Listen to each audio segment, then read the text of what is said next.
تمام قسم کی تعریفات، حمد و ثنا، کبریائی و بڑائی اللہ رب العالمین کے لیے لائق اور زیبا ہے، جس نے ہمیں اس دنیا میں پیدا فرمایا، اشرف المخلوقات بنایا، ہمارے رشد و ہدایت کے لیے انبیاء علیہ السلام کو مبعوث فرمایا، آسمان سے کتابوں کا نزول فرمایا۔ اللہ تعالیٰ کا بہت بڑا فضل و کرم اور اس کا احسان ہے کہ اللہ تبارک و تعالیٰ نے ہمیں آخری نبی جناب محمد رسول اللہ صلی اللہ علیہ وسلم کا امت بنایا۔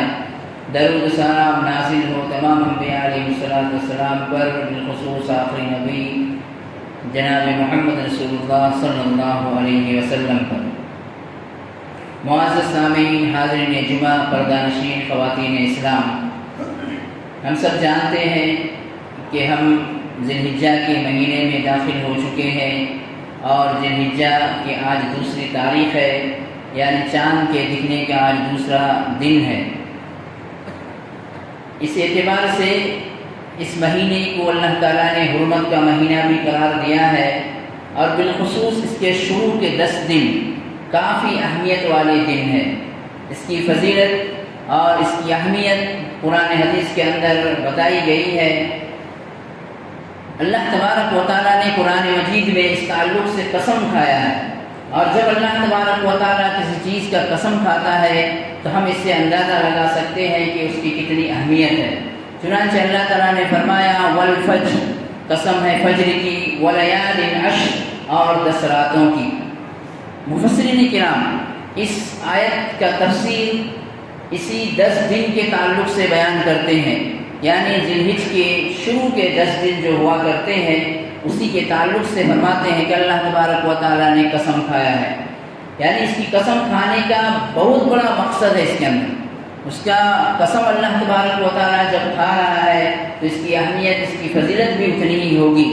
جب انسان کسی چیز کو یعنی اس کی مضبوطی کو بتانا چاہتا ہے تو وہ قسم کھا کے بتاتا ہے، اسی طرح اللہ تبارک و تعالیٰ بھی اسی کے تعلق سے قسم کھایا اور کہا اس کے دنوں کے تعلق سے اور اس کی راتوں کے تعلق سے۔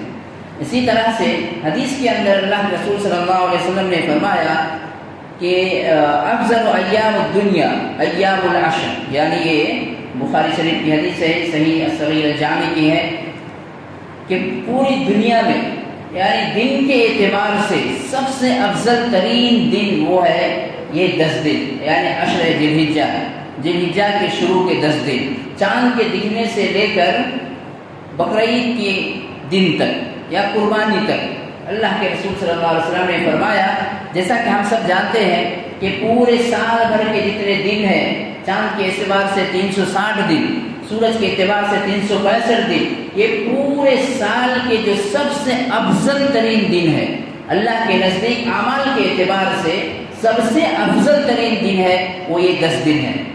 تو اس تعلق سے اللہ کے رسول صلی اللہ علیہ وسلم نے فرمایا یعنی افضل ایام الدنیا ایام العشر، پوری دنیا کے جتنے دن ہیں ان دنوں میں سے سب سے افضل ترین دن ہے یہ 10 دن۔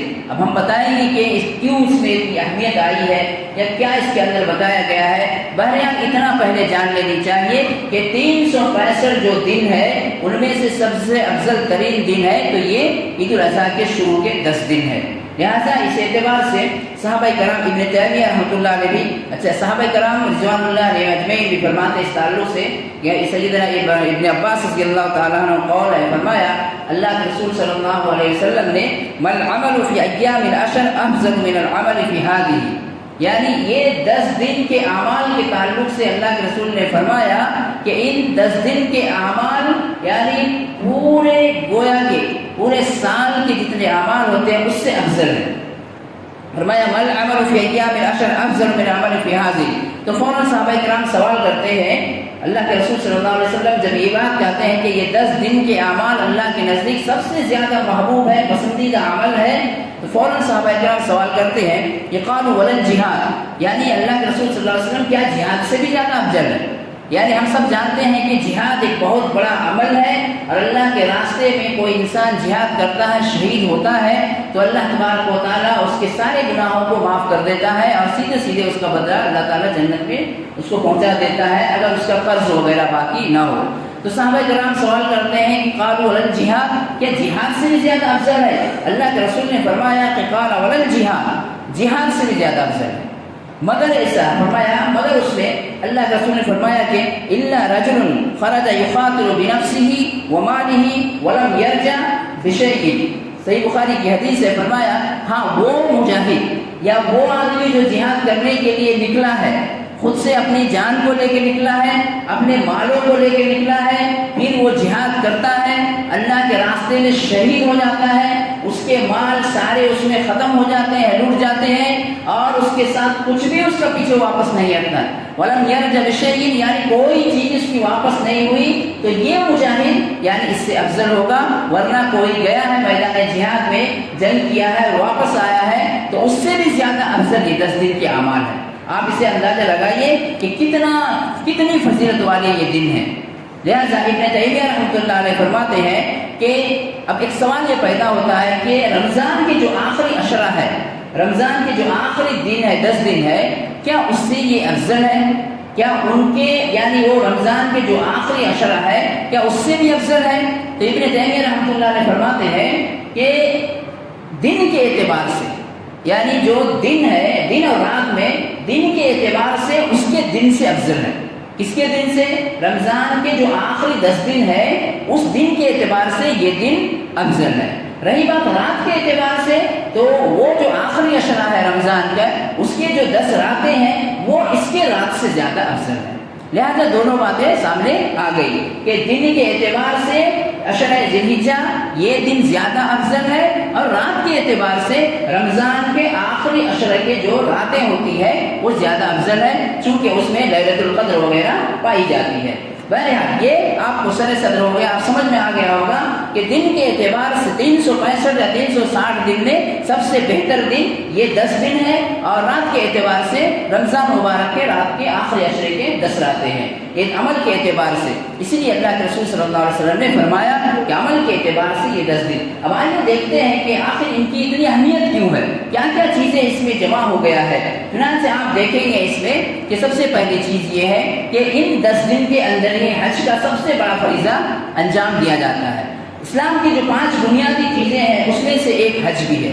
جس کے پاس استطاعت ہے، جو مال اتنا رکھتا ہے کہ یہاں سے کعبۃ اللہ کا سفر کر سکے اور وہاں سے واپس ہو سکے، تو وہ گویا کہ اس کے اوپر حج فرض ہو جاتا ہے۔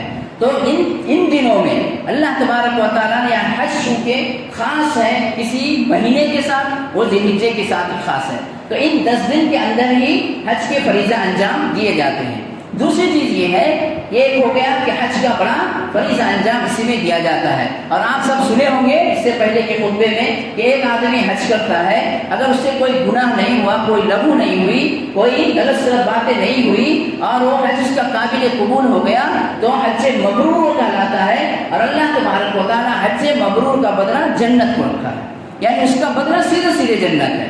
حج مبرور سے مراد یہ ہے کہ جس کا حج قبول ہو گیا، یعنی جس کے حج میں کوئی قسم کی خرابی نہیں ہوئی، کوئی قسم کی نقص نہیں رہا، اگر حج اس کا اللہ کے سامنے قبول ہو گیا تو اس کا بدلہ سیدھے جنت ہے۔ تو یہ حج ہے۔ انہی حج میں سے ایک بڑی چیز جو آتی ہے وہ یوم عرفہ، عرفہ کے دن، 9 ذی الحجہ کو عرفہ کا دن کہا جاتا ہے، جس دن عرفہ کے میدان میں سارے حاجی جمع ہوتے ہیں۔ اس عرفہ کے دن کے تعلق سے حدیث ہے، سب سے پہلی چیز یہ ہے کہ غیر حجاج کے لیے، جو لوگ حج نہیں گئے ہیں، یا عوام کے لیے جو لوگ حج کرنے نہیں گئے ہیں، ان کے لیے اللہ کے رسول صلی اللہ علیہ وسلم نے فرمایا کہ جو عرفہ کے دن کا روزہ رکھے گا، یعنی 9 ذی الحجہ کا جو روزہ رکھے گا، تو اللہ کے رسول فرماتے ہیں کہ انا احتسب، کیا میں اس بات کو یقین کرتا ہوں کہ اللہ تبارک و تعالیٰ اس کے 1 سال اگلے اور 1 سال پچھلے کے گناہ معاف کر دیتا ہے، صرف ایک روزے کی بدولت۔ یعنی اگر اس کا روزہ اللہ تبارک و تعالیٰ قبول کر لیا تو گویا کہ اس کے اگلے پچھلے گناہیں معاف ہو جاتی ہیں۔ اس میں یہ جاننی چاہیے کہ چھوٹی چھوٹی گناہ صغیرہ معاف ہوا کرتے ہیں، گناہ کبیرہ نہیں۔ گناہ کبیرہ کے لیے ضروری ہے کہ آدمی کو اللہ کے سامنے توبہ کرے۔ بہرحال 1 سال اگلے اور پچھلے گناہوں کو اللہ تعالیٰ معاف کر دیتا ہے۔ یہ ہو گیا غیر حجاج کے لیے۔ اس کی اہمیت کو میں اس لیے بتا رہا ہوں کہ آپ جانیں کہ 10 دن کو اللہ تعالیٰ اتنی اہمیت کیوں دیا ہے۔ دوسری چیز یہ ہے کہ حج کے میدان میں، عرفہ کے میدان میں جتنے حجاج جمع ہوتے ہیں، گویا کہ اللہ تبارک و تعالیٰ ان کے سارے گناہوں کو معاف کر دیتا ہے۔ ان کی سارے گناہوں کو اللہ تعالیٰ معاف کر دیتا ہے. اور عرفہ کا دن یعنی 9 ذوالحجہ، عرفہ کا میدان حج کا سب سے بڑا رکن ہے. حج میں جتنے ارکان ہیں، چاہے وہ کنکری مارنا، چاہے وہ مزدلفہ میں ٹھہرنا یا عرفہ میں جمع ہونا، اسی طرح سے قربانی کرنا اور اسی طرح سے طواف کرنا، صفا و مروہ کی سعی کرنا، ان تمام ارکان میں سے سب سے بڑا رکن کیا ہے؟ عرفہ کا میدان ہے. اگر ایک حاجی تمام کام کو انجام دیتا ہے لیکن اگر خدا نخواستہ عرفہ کے میدان میں اس کی حاضری نہیں ہوئی یا وہ وہاں نہیں پہنچ پایا تو اس کا حج رد ہو گیا، قبول نہیں ہوگی، اس کو دوبارہ پھر سے حج کرنا پڑے گا، اس سے حج ثابت نہیں ہوگا. لہذا عرفہ کا میدان کے تعلق سے یہ اسی دن ہوا کرتا ہے. اور اللہ تبارک و تعالیٰ نے فرمایا کہ عرفہ میں جتنے لوگ آتے ہیں، جمع ہوتے ہیں، اللہ تبارک و تعالیٰ ملائکہ کو گواہی رکھ کر، فرشتوں کو گواہ رکھ کر کہتا ہے کہ میں ان کے گناہوں کو معاف کر دیا. اسی طرح سے اس کی تیسری خصوصیت یہ ہے کہ اللہ تبارک و تعالیٰ عرفہ کے دن جتنے لوگوں کو یا جتنی گردنوں کو جہنم سے آزاد کرتا ہے اتنا کوئی دن نہیں کرتا ہے. پورے سال کے اندر جتنا زیادہ جہنم سے انسانوں کو آزادی ملتی ہے. اب آپ کہیں گے کہ قیامت تو قائم ہی نہیں ہوا ہے تو جہنم انسان گیا کیسے؟ بات وہ نہیں ہے. بات یہ ہے کہ وہ بندے جو جہنم کے مستحق ہو جائیں گے یا جو جن کے اپنے اعمال کے اعتبار سے جہنمی ہو جائے گا، دنیا ہی میں اللہ تبارک و تعالیٰ اس کی مغفرت کر دیتا ہے اور جہنم سے اس کو آزاد کر دیتا ہے. یہ مطلب ہے اس کا. بہرحال اس کی ایک خصوصیت یہ ہے کہ عرفہ کے دن اللہ تبارک و تعالیٰ کثیر تعداد میں یعنی بے شمار لوگوں کو اللہ تعالیٰ کیا کرتا ہے؟ جہنم کی آگ سے آزاد کر دیتا ہے. تو یہ اسی کے دن آتا ہے، یعنی اسی کے درمیان، اس 10 دن کو درمیان آتا ہے. اسی طرح سے اور ایک بڑی چیز اس کے اندر یہ خصوصیت یہ ہے قربانی کرنا. قربانی بھی ایک بہت بڑی عبادت ہے، بہت بڑی عبادت ہے، بہت بڑے ثواب کا کام ہے. لہذا وہ بھی اسی دن کے اندر آتا ہے. تو اس طرح سے کئی چیزیں اس کے اندر جمع ہو جانے کی وجہ سے اللہ تبارک و تعالیٰ اس کی افضلیت کو بتایا ہے اور اللہ کے رسول صلی اللہ علیہ وسلم نے فرمایا ہے یہاں تک کہ جہاد سے بھی زیادہ ثواب اللہ تبارک و تعالیٰ اس کے اندر رکھ دیا ہے. تو آپ یہ سمجھ سکتے ہیں کہ کتنی بڑی بات ہے، یعنی یہ 10 دن ہمارے نزدیک کتنی اہمیت والی ہونی چاہیے اور ہم اس کا کس طرح سے قدر کرنی چاہیے. اب یہاں پہ آتا ہے کہ ہم اپنے اعمال کے اعتبار سے ہم ان 10 دنوں کو کس طرح سے گزاریں، یعنی اس میں ہمیں کیا کرنی چاہیے جو ہمیں یہ ساری چیزیں حاصل ہو جائے. تو آئیے میں چند اعمال آپ کو بتاتا ہوں. ان عمل کو اگر ہم کرتے ہیں، قرآن و حدیث سے جن اعمال کا ثابت ہے، اگر ہم عمل کو کرتے ہیں اور اس پہ عمل پیرا ہوتے ہیں تو ہمارے جو اعمال ہے وہ اعمال گویا کہ پورے سال کے اعمال سے زیادہ بھاری پڑ جائے گا اور زیادہ ثواب کے حقدار ہم ہو جائیں گے. تو سب سے پہلی چیز یہ ہے عشرہ ذی الحجہ کے اعمال میں ہم کو کیا کیا کرنی چاہیے. پہلی چیز یہ ہے، لیکن بہت آسان کام ہے. پہلی چیز یہ ہے چاند کو دیکھتے ہی، یعنی چاند کے اطلاع ملتے ہی، چاہے ہم نظروں سے خود سے دیکھ لیں یا پھر نہ دکھے تو کہیں سے خبر آ جائے، چاند کے اطلاع ملتے ہی، نکلتے ہی سب سے پہلا کام یہ کرنی چاہیے کہ ہمیں تکبیر بلند کرنی چاہیے، یعنی اللہ کی تسبیح بیان کرتے رہنی چاہیے. وہ تکبیرات جو ہم عید الاضحیٰ میں پڑھتے ہیں یا عید الفطر میں پڑھتے ہیں، اللہ اکبر اللہ اکبر اللہ اکبر لا الہ الا اللہ واللہ اکبر اللہ اکبر وللہ الحمد، یہ کثرت سے پڑھنی چاہیے، یعنی خوب زیادہ پڑھنی چاہیے. پورے 10 دن بلا کسی وقت متعین کیے ہوئے، صبح شام دکان میں بازار میں چلتے ہوئے، اٹھتے ہوئے، بیٹھتے ہوئے، اسی طرح سے گھر میں کام کرتے ہوئے آپ کسی بھی کام میں مصروف رہیں. اگر آپ یہ چاہتے ہیں کہ ان 10 دن کو اتنا افضل اللہ تعالیٰ قرار دیا ہے اور میں اس کے ثواب کا مستحق ہو جاؤں، تو سب سے پہلا کام یہ ہے کہ آپ کو چاند دیکھتے ہی آپ کی زبان میں تکبیرات بلند ہوتے جانی چاہیے.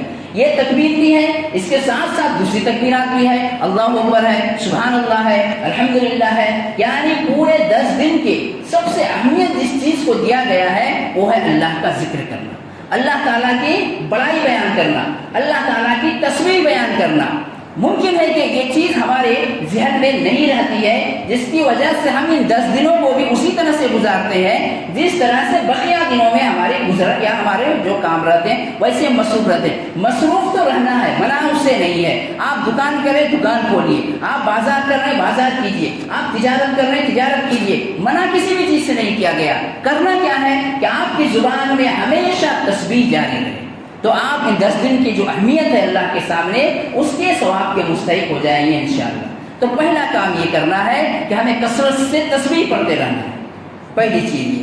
دوسری چیز یہ ہے، تسبیح کے تعلق سے آتا ہے، تکبیر کے تعلق سے آتا ہے کہ ابن عمر رضی اللہ عنہ، اسی طرح سے ابو ہریرہ رضی اللہ تعالیٰ عنہ چاند کو دیکھتے ہی وہ لوگ بلند آواز سے تکبیر کہتے ہوئے بازار جایا کرتے تھے، اور بازار جا کر بھی بلند آواز سے تکبیرات کہا کرتے تھے، کہنے کی وجہ سے دوسرے لوگ سن کر تکبیرات کہا کرتے تھے۔ لہٰذا ہمیں چاہیے کہ ہم اس پہ عمل کریں۔ آپ دکان میں بیٹھے رہے، آپ بازار میں چلتے رہے، آپ کچھ کام کے لیے جاتے رہے، لیکن ہماری زبان میں تکبیرات رہنی چاہیے۔ یقین مانیے کہ بہت آسان کام ہے، صرف تھوڑا سا دھیان دینے کی ضرورت ہے کہ میں ایام عشر سے گزر رہا ہوں، عشرہ ذی الحجہ سے گزر رہا ہوں، اس کی بڑی اہمیت و فضیلت ہے، لہٰذا اس اہمیت و فضیلت کو ہم کو پانے کے لیے اتنا کام کرنا ہے، اور اس میں کوئی مشکل کام نہیں ہے۔ تو تمام اعمال میں سے سب سے بہتر عمل یہ ہے۔ دوسری چیز یہ ہے کہ آدمی اگر چاہے تو روزہ رکھ سکتا ہے، چاہے تو کوئی پورے 9 دن کا روزہ رکھ سکتا ہے، کوئی 2-4 روزہ رکھ سکتا ہے، لیکن خصوصی طور پہ عرفہ کا روزہ اس کو نہیں چھوڑنی چاہیے۔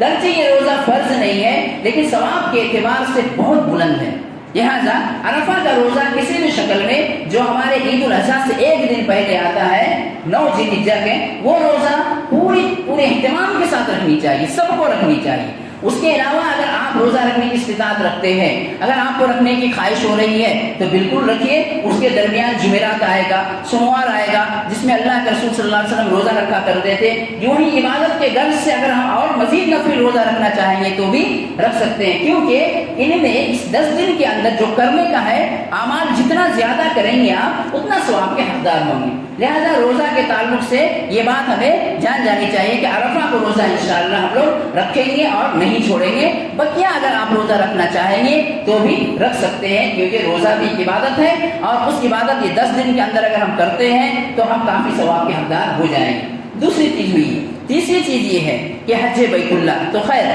جس کی استطاعت ہے وہ لوگ بیت اللہ کے حج کرتے ہیں، جس کی استطاعت نہیں ہے وہ ثواب حاصل کرنے کے لیے یہ کام کرنی چاہیے۔ اسی طرح سے اور جو بڑی چیز یہ ہے کہ قربانی کرنا، یعنی ہر آدمی کو چاہیے کوشش کرے کہ وہ قربانی کرے، اور اللہ نے اگر استطاعت دیا ہے، جیسے یہ فرض نہیں ہے لیکن بہت بڑا ثواب ہے، لہٰذا اس کو کرنی چاہیے۔ اسی طرح سے ان 10 دن کے اندر اور ہم کیا کر سکتے ہیں، نوافل کی پابندی کرنا، یعنی نماز جو ہم پڑھتے ہیں فرض کی نماز، اس کے ساتھ ساتھ وہ جو سنت مؤکدہ ہے شروع کے اور آخر کے، ایسے ہمیشہ اس میں عمل کرنی چاہیے، لیکن خصوصی طور پہ ان دنوں میں زیادہ کرنی چاہیے۔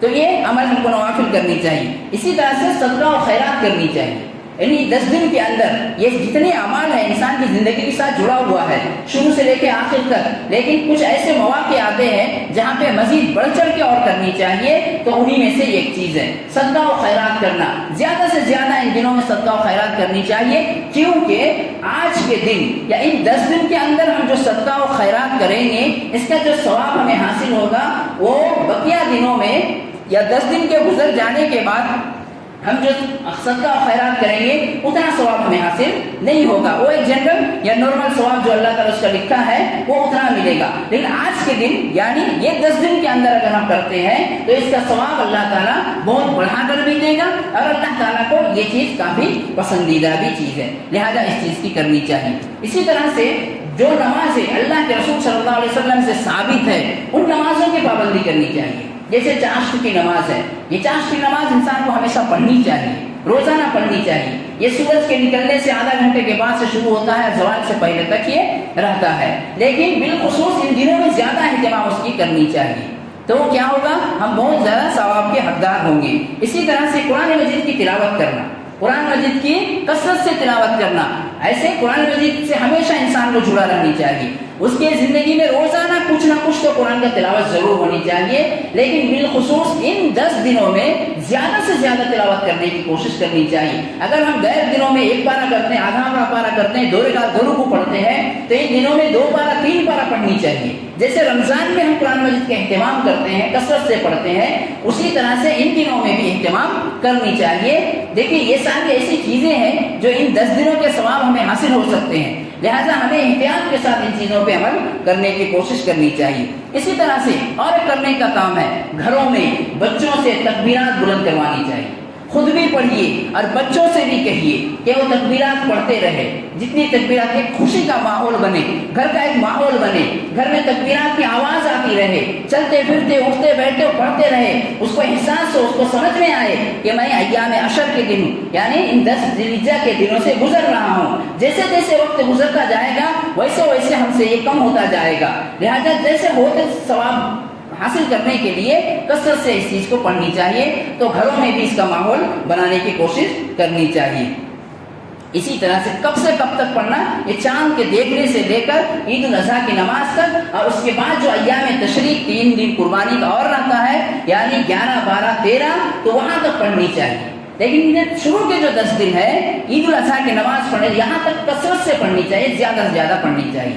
اب آئیے آخری وقت میں آپ کے سامنے چند باتیں بتاتا ہوں، اس کو غور سے سننا ہے، چونکہ ہم بہت سارے اعمال، یہ سارے اعمال جو ہم نے بتایا یہ سب کے سب نفل اعمال ہے، سب کے سب کیا ہے؟ نفل اعمال ہے۔ کس کے اعمال قبول ہوتے ہیں اور کس کے نہیں ہوتے ہیں، سننے کی بات یہی ہے۔ اور اچھے سے غور سے سنیے کہ کس کی قربانی قبول ہوتی ہے یا نہیں ہوگی، کس کے اعمال قبول ہو رہے ہیں یا نہیں ہو رہے ہیں۔ یہ ساری چیزیں ایک چیز پر منحصر کرتی ہے، اس چیز کو آپ غور سے سنیں گے۔ وہ کیا ہے بتا دوں، وہ ہے فرض نماز۔ وہ کیا ہے؟ وہ فرض نماز ہے۔ وہ جس نماز سے ہم کوتاہی برت رہے ہیں نا، وہ نماز تمام اعمال کے قبولیت کے ضامن بنتا ہے۔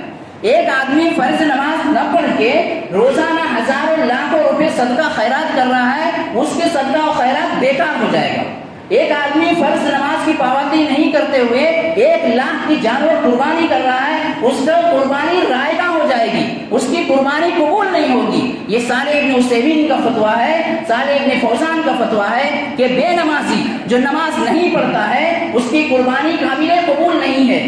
گھر سے کچھ اس طرح کے فتویٰ دیے گئے ہیں کہ اس کو توبہ کرنی چاہیے، نمازی بننی چاہیے اور اس کے بعد قربانی کرنی چاہیے۔ اگر وہ قربانی کرتا ہے اور اپنے یہ میں اڑے رہتا ہے، جس طرح وہ نماز نہیں پڑھتا ہے، قربانی کے بعد بھی نماز نہیں پڑھا، اس کے لیے توبہ نہیں کیا، اس کی قربانی قبول نہیں ہوگی۔ لہذا جو لوگ قربانی کرنے والے ہیں، جو لوگ اللہ کے راستے میں 20,000، 25,000، 30,000، 50,000 کا بکرے یا خریدنے والے ہیں، پہلے اپنے آپ کو نمازی بنائیے، ورنہ آپ کا وہ پیسہ بیکار چلا جائے گا۔ یہ میں نہیں کر رہا ہوں، بڑے مفتی سعودی کے جو بڑے مفتی کا فتویٰ موجود ہے، آپ ان کے فتاویٰ دیکھیے، وہ سیدھے سیدھے منع کرتے ہیں کہ ایک بے نمازی کی قربانی قبول نہیں ہوگی۔ اور ہماری حالت کیا ہے دیکھیے، مسجدوں کی حالت کیا ہے، نمازوں کی حالت کیا ہے، کہاں نمازی ہے؟ اور وہی لوگ دنیا گھوم کے جانور ڈھونڈ رہے ہیں، کیا کرنا ہے مجھے؟ قربانی کرنا ہے۔ ارے آپ نے فرض نماز تو ادا نہیں کر رہے ہیں، آپ کی قربانی ہی شکوک کے دائرے میں آ چکا ہے، آپ کی قربانی ہی قبول نہیں ہوگی، آپ کے اعمال ہی قبول نہیں ہوں گے، تو آپ قربانی کیا کریں گے؟ لہٰذا اس چیز کو توجہ ہم نہیں دیتے ہیں، سمجھتے ہیں کہ بہت آسان چیز ہے، چھوٹی چیز ہے، پیسہ ہے اللہ نے دیا ہے، چلو قربانی کر لیتے ہیں، لیکن قبول کرنا اصل ہونا، قبول ہونا اصل ہے۔ اگر ہمارا اعمال قبول ہی نہیں ہو رہا ہے تو کیا فائدہ ہے اس سے، بتائیے۔ لہٰذا نماز سے جو ہم کوتاہی برتتے ہیں، یہ نماز ہی تمام اعمال کے قبول ہونے کا ضامن ہے۔ قیامت کے دن سب سے پہلے اسی کے تعلق سے سوال ہوگا، اور اگر کوئی نماز میں فیلئر ہو گیا، نماز میں ناکام ہو گیا، تو اس کی کوئی عمل نہیں دیکھی جائے گی، اور کوئی عمل نہیں دیکھی جائے گی، بلکہ اگر کوئی نماز میں کوتاہی ہوئی ہے، یعنی پڑھتے ہوئے بھی کچھ اگر نقص رہ گیا ہے، تب اس کے دوسرے اعمال اس کو ساتھ دے سکتے ہیں، یا پھر اگر کوئی نماز میں بہت اچھا ہے تو دوسرے اعمال اس کے درجات کو بلند کریں گی، لیکن دوسرا کوئی بھی عمل جنت میں جانے کا ضامن نہیں ہے سوائے نماز کے۔ پہلے نماز پڑھیے، بقیہ سارے فرائض کو انجام دینا ہے، وہ بھی ہمارے اوپر فرض ہے، قربانی کرنا بھی ہے، اسی طرح سے حج بھی کرنا ہے، صدقہ و خیرات بھی کرنا ہے، سب کچھ کرنا ہے، لیکن یہاں پہ جو اصل چیز ہے، جو جڑ ہمارا ہے، وہی تو ہمارا کھوکھلا ہے۔ اور دیکھیے نمازیوں کی حالت کیا ہے۔ لہٰذا میں ان لوگوں سے گزارش کروں گا، ممبر سے کہہ رہا ہوں کہ اگر آپ قربانی کرنا چاہتے ہیں تو پہلے نمازی بنیے، اور جو نمازیں آپ سے چھٹی ہے اس پہ اللہ سے توبہ کیجیے۔ گناہ کبیرہ آپ نے کر چکا ہے، گناہ کبیرہ کر چکا ہے آپ نے، نماز کا چھوڑنا گناہ کبیرہ ہے۔ ہم سمجھتے ہیں کہ گناہ کبیرہ یہ ہے وہ ہے، 4 گناہوں کا نام دے کے ہم کہتے ہیں یہ گناہ کبیرہ ہے، نماز کو چھوڑنا نماز گناہ کبیرہ ہے۔ لہٰذا ہم نے گناہ کا کبیرہ کا مرتکب ہو چکے ہیں، اور ہم چلے ہیں قربانی کرنے کے لیے. تو میں یہ نہیں کہہ رہا ہوں کہ آپ قربانی نہ کریں، آپ ضرور قربانی کیجئے، لیکن جو سسٹم ہے یا جس طرح سے ہمارا قربانی قبول ہو، اللہ تعالیٰ قبول کرے، اس چیز کو تو پہلے اپنانے کی ضرورت ہے. اب ہم نماز ہی نہیں پڑھ رہے ہیں. سب سے بڑی بات یہ ہے یا سب سے افسوس کی بات یہ ہے کہ ہم نماز نہیں پڑھ کے سارا کام کرنا چاہتے ہیں. لہٰذا سارا کام کرنے سے پہلے اپنے آپ کو نماز ہی بنائیے، تبھی جا کر آپ کے تمام اعمال قبول ہوں گے. ورنہ یہ سارے کے سارے رائے گاہ چلی جائے گی، بیکار چلی جائے گی، تباہ ہو جائے گا، برباد ہو جائے گا. تو کیا فائدہ ہے اسے بھی؟ لہٰذا پہلے نمازی بنائیے اپنے آپ کو، نمازی بنائیے، پہلے اپنے آپ کو پہلے نمازی بنائیے، نماز کی پابندی کیجیے، تبھی جا کر آپ کے سارے اعمال قبول ہوں گے. چاہے وہ مرد ہو یا خاتون ہو، کسی کے لیے کوئی چھوٹ نہیں ہے اس میں. لیکن ہم نے اسی کو چھوڑ کے رکھا ہوا ہے اور ہر نیک عمل کرنا چاہتے ہیں.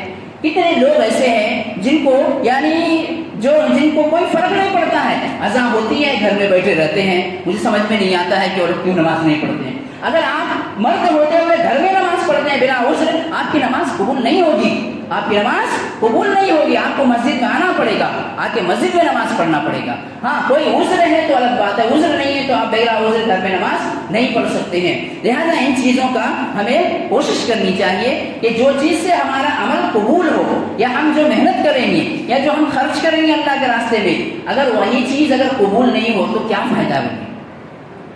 لہٰذا اس چیز کا دھیان دیجیے. اور آخری بات میں ایک بات اور کرنا چاہوں گا کہ جمعہ کے دن لوگ اتنا کافی دیر سے آتے ہیں.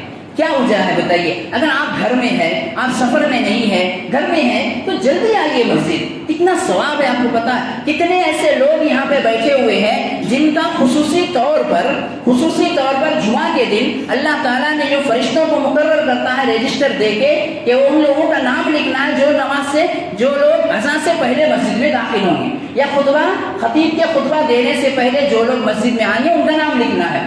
جب ہم خطبہ شروع کیے تو مشکل سے 5-7 لوگ تھے، بقیہ سب بعد میں آئے ہیں. تو آپ کس چیز سے محروم رہ گئے بتا دوں؟ آپ وہ جو جمعہ کے دن خاص نیکی جو ملتی ہے، خصوصی طور پر جو رجسٹر مقرر کیا اللہ تعالیٰ نے جس میں ان کا نام لکھا جاتا ہے جو لوگ خطبہ سے پہلے مسجد آتے ہیں، اس سے آپ نے محروم رہ گئے. تو آپ کو ثواب تو ملا، جمعہ کی نماز تو ہو جائے گی، لیکن جو خصوصی طور پہ جو ثواب ہے، تو ہم گھر میں رہتے ہوئے جمعہ کے دن دیر سے آتے ہیں، آدھا گھنٹہ پہلے آئیے، آ کے یہاں پہ نوافل پڑھیے، ذکر و اذکار کرنا ہے، درود شریف پڑھنا ہے، قرآن مجید کی تلاوت کرنا ہے. ایک جمعہ ہمارے لیے گویا کہ اللہ تعالیٰ اتنا خوبصورت انداز میں رکھا ہے. ہم اس کا اگر تھوڑا سا اہتمام کرتے ہیں، آدھا گھنٹہ پہلے فرصت پہ آ جاتے ہیں. جیسے ہم سب جانتے ہیں، دیکھیے جمعہ کے دن جو اول وقت پہ آئے گا اس کو ایک اونٹ کی قربانی کرنے کا ثواب ملے گا. یہ کم بڑی بات ہے بتائیے؟ کیا ہماری استطاعت ہے کہ ہم ایک اونٹ قربانی کر کے ثواب حاصل کریں؟ لیکن اللہ نے اس کا الٹرنیٹ تو رکھ دیا ہے. اللہ نے ہمیں بتا دیا ہے کہ تم اول وقت پہ جمعہ میں آ جاؤ اور آ کے عبادت کرتے رہو، اللہ تبارک و تعالیٰ تجھے کیا دے گا؟ اونٹ کا ثواب دے. کیا کتنی بڑی بات ہے. اگر ایک چیز ہمیں پاس نہیں ہے تو دوسرا چیز اللہ تعالیٰ مہیا تو کر رہا ہے.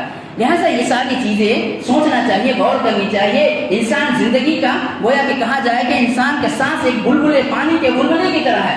آج ہے، ابھی نہیں رہے گا، کچھ بھی ہو سکتا ہے. تو آخرت کے لیے تو سوچنا ہے نا.